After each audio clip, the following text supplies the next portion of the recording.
Hello and welcome to EMAN, Effectively Making a Noise.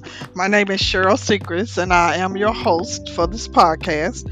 I will be reading the Bible story titled Elijah Denounces Ahab for Taking Naboth's Vineyard. It's coming from 1 Kings chapter 21, verses 1 through 29.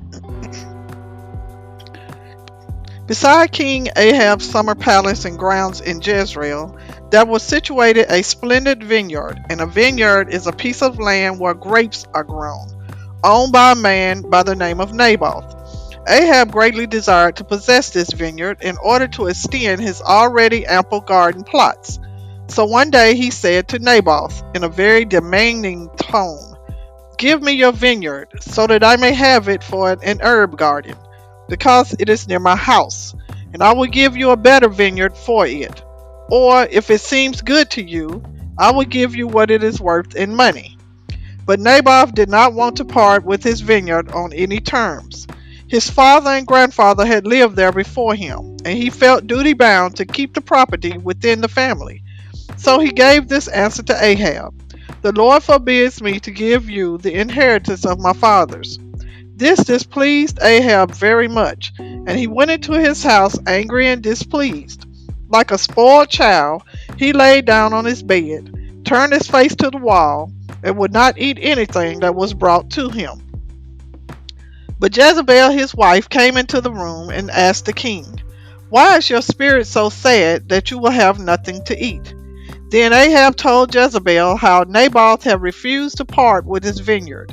And then Queen Jezebel his wife answered, "Do you now govern the kingdom of Israel? Arise and eat bread, and let your heart be merry. I will give you the vineyard of Naboth the Jezreelite."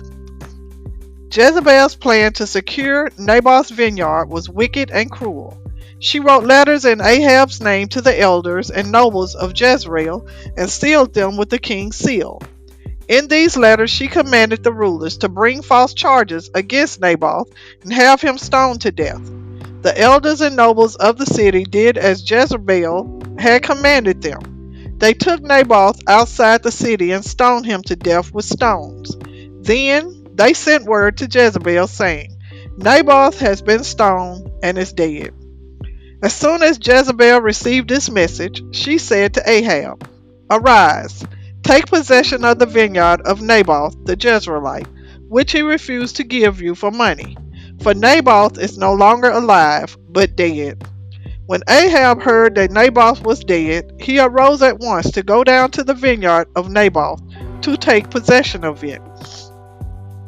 At this juncture, a juncture is time, the word of the Lord came to Elijah the Tishbite, saying, "Arise, go down to meet Ahab king of Israel, who is in Samaria.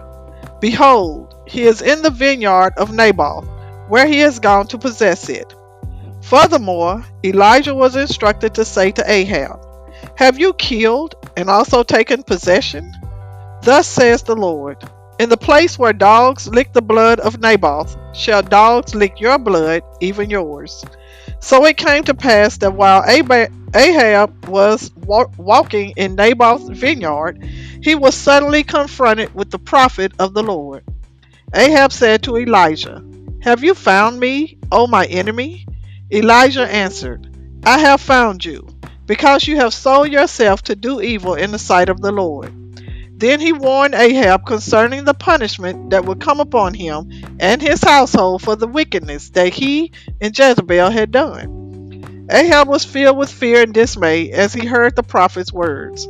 He was saddened to hear that not one of his children would go unpunished, and that Jezebel, the queen, would die a horrible death because she had influenced Ahab to do so much evil in the kingdom of Israel.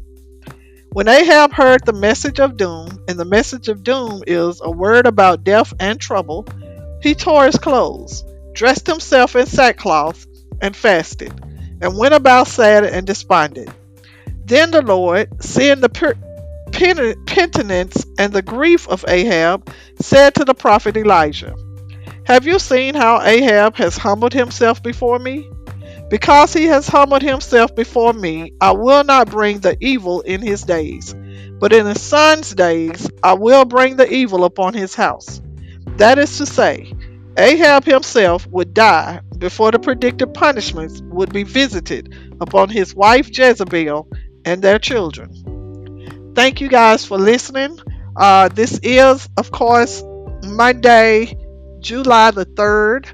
So I'm going to wish everybody who's listening today a happy 4th, a safe 4th. Just be blessed that we are still here in these United States. And just remember what the 4th of July really means. Thank you guys. I love you guys.